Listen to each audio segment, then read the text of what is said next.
Let's make whole wheat lemon crinkle cookies at home today. Let's begin with squeezing out fresh lemon juice and grating some fresh lemon zest.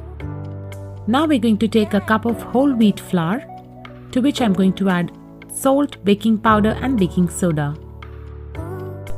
Sieve and mix it well. Now let's take half a cup of castor sugar and I'm going to add in 100 grams of room temperature softened butter. We're going to give it a good whisk and add in fresh lime juice, lemon zest and some yellow food color, which is totally optional.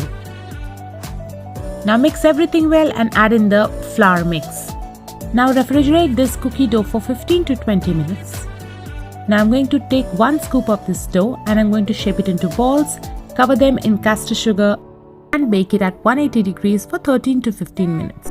These gorgeous and super delicious cookies are ready. Enjoy!